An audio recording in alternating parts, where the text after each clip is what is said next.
Hey everyone, thank you so much for stopping back by. I am Tia. I hope that you all are doing well. I hope that you've had a fantastic weekend. My apologies for not being here on Friday for Fibro Friday. I actually was in a flare. It was a post-travel flare. And so I am recovering, doing pretty well, but I had to skip Friday. So I hope that you all had a fantastic weekend just the same, and I hope that you remember to do something kind for yourself today because you deserve it. Now, I promised you all that I would talk about my trip overseas, and that's part of what we're doing today. I did technically 4 countries, primarily 3 countries. So I'm not going to put that all in one video. That's a lot.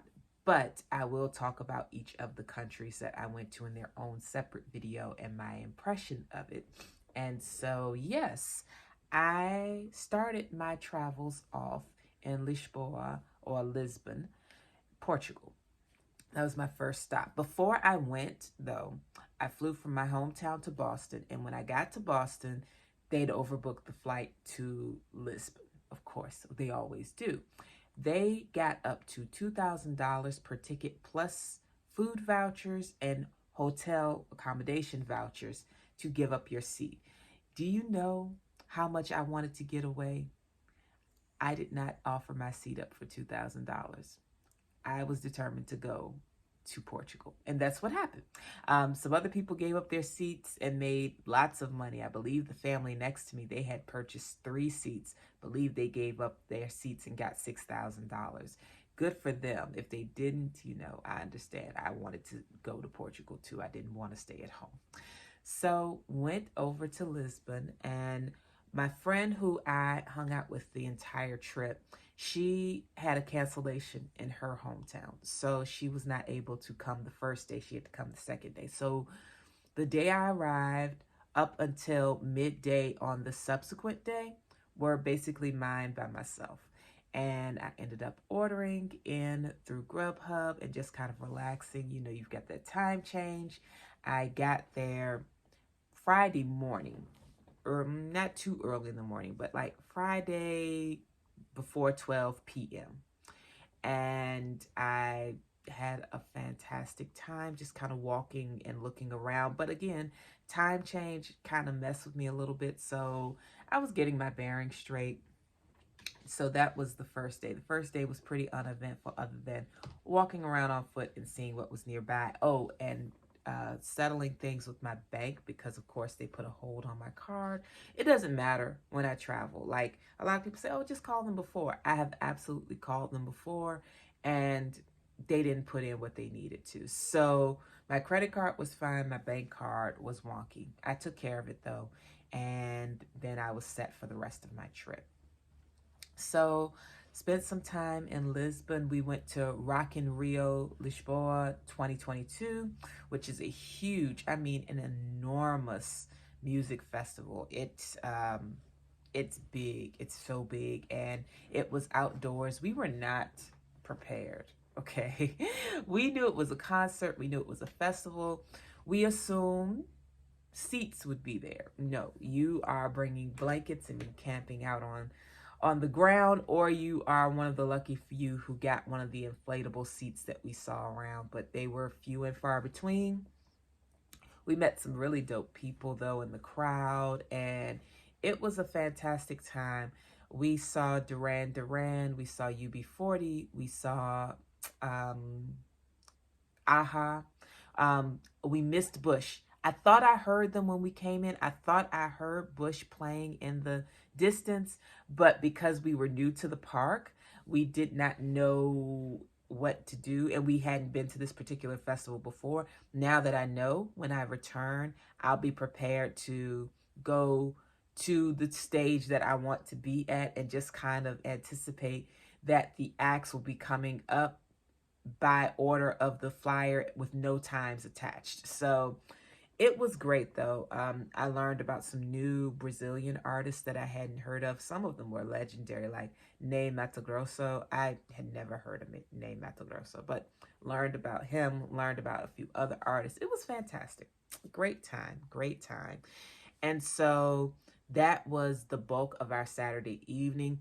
I really liked how organized everything was with it. For it to be as huge a festival as it was very orderly, and everyone that assisted us spoke English. Now, you all know, based on my video about ways to learn a language for free that aren't your mainstream ways, you all know I've been studying Portuguese. But, and this is crucial, yes, I've been studying Portuguese. I am not fluent. I don't have anyone to practice with at home in the States, where in the city where I live. I've not met anyone who speaks it. However, I have discovered a meetup group to, of course, talk and practice. Now that I'm a little bit more comfortable with the thought of practicing in public, I'm okay with it. I can do some meetup groups. So, in any case, I was, a little concerned that I'd have to put my Portuguese, my very, very elementary Portuguese to work, but I didn't. Most people there that were assisting us also spoke English, or at least enough English for us to get by and understand each other. So it was very organized. I loved how easy everything was with getting in and getting out. It was a good time.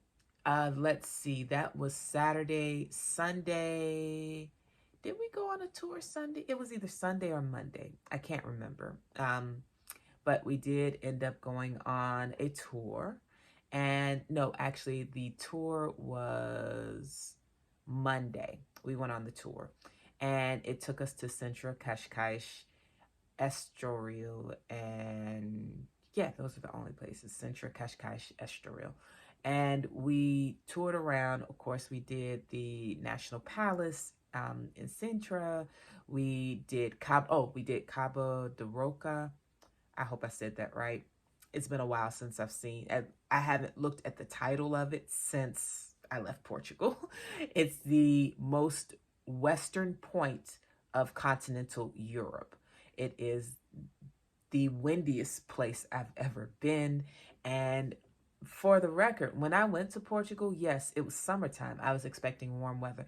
It was unseasonably cool, like low 20s to mid 20s if you're talking Celsius, but like low 70s to mid 70s if we're talking about Fahrenheit. Like it was chilly. And I'm thinking to myself, yeah, I mean, a little chill is fine, but I needed a jacket. And that is something I never need in the summertime at home.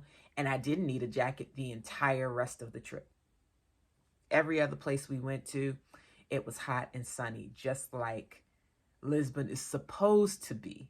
But we did talk to some people, mainly cab drivers, but also restaurant owners and other tourists and other natives to the area or residents of the area. And they all agreed that this was an unseasonably cool week. This was unusual weather. So we got there during quite possibly the worst week to visit if you like hot weather like I do. But in any case, we did do Cabo de Roca. We went to, like I said, Cascais and Estoril, and it was a fantastic tour. It was wonderful. National Palace is absolutely stunning, and I would 1,000% return again. I was concerned about Portugal because I got there in a week that wasn't the best temperature-wise, and I didn't have enough time to really immerse myself. But here's what I know. I always look for signs, right? Anything, any kind of sign to let me know this is a yes. We were in the airport about to leave Portugal. We were going to Spain next.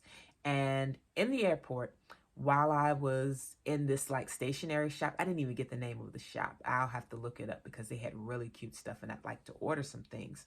But we went to the stationery shop and it was so cute. And I was like, oh my gosh, I love this shop and I love stationery items. And overhead, they are playing my favorite male singer. For those that don't know, it's Jackie Wilson. I know it's unexpected, but he is my favorite male singer of all time. And they were playing Sweetest Thing by Jackie Wilson in a store that was so cute. And I was just like, okay, it's a subtle sign that I must return and that maybe my future is here. But it was so random that I had to notice it because what are the odds? Okay, yes, you'll hear an English song while you're abroad, but an English song from the 60s from my favorite singer when I happen to be in the store, I'll take that sign. So I know I will be going back. I will be spending more time there. And when I go, I would like to go alone. And like get like an Airbnb for maybe a week or two, or some sort of more of a home for like a week or two. I had a good time with my friend, don't get me wrong, but I do think that when you are traveling with someone, you compromise on ideas and schedules and plans and that kind of thing. But when you're by yourself, you can do 100% what you want. So, yeah, I think I will try returning by myself.